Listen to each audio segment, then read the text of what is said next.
Hi friends, Srinu రాణి కిచెన్కి స్వాగతం.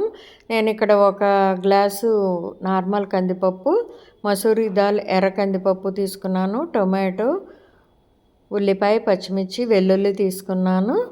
ఈ రెండు పప్పులు కలిపి కడిగేసి వాటర్ వేసి నానబెట్టి ఉంచాను. నానబెట్టిన కందిపప్పులో ఉల్లిపాయ, పచ్చిమిర్చి, టొమాటో వేస్తున్నాను. కరివేపాకు ఈరోజు లేదు, రేపైతే రైతు బజారు వెళ్తాం కదా, ఆ రోజు తీసుకువద్దామని ఇంకా కరివేపాకు లేకుండానే టొమాటో, పచ్చిమిర్చి వేసి, రెండు పప్పులు నాని కాబట్టి కొంచెం ఆయిల్ అనేది వేసి కొంచెం పసుపు కూడా యాడ్ చేసి నేనైతే 2 విజిల్స్ రానిచ్చాను.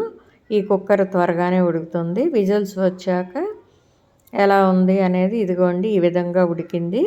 ఇప్పుడు ఇందులో మనం ఉప్పు, కారం యాడ్ చేసుకోవాలి.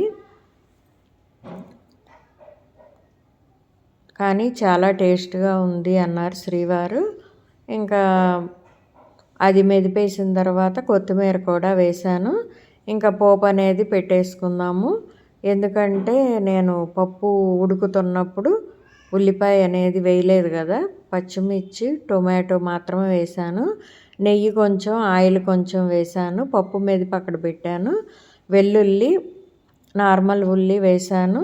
అలాగే పోపు దినుసులు కూడా వేశాను.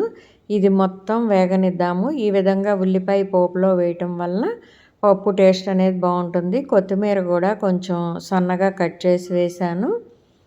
ఇంకా ఇది వేగిన తర్వాత పప్పుని ఒక డిష్లోకి తీసుకుందాము. ఎండుమిర్చి, పోపు దినుసులు, ఉల్లిపాయ అన్నీ వేగుతున్నాయి కదా, ఇంకా ఈ పోపుని టొమాటో పప్పులో యాడ్ చేద్దాము. మెదిపేసిన పప్పు డిష్లో తీసాను కాబట్టి ఇంగువ కూడా యాడ్ చేశాను. ఇంకా పోపు అనేది పప్పులో వేస్తున్నాను.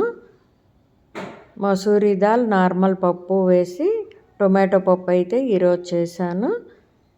ఈ విధంగా ట్రై చేయండి. మరొక మంచి వీడియోతో మేము ముందుకు వస్తాను. శ్రీను రాణి కిచెన్ వీడియో చూసే ప్రతి ఒక్కళ్ళు లైక్ అనేది ఇవ్వండి.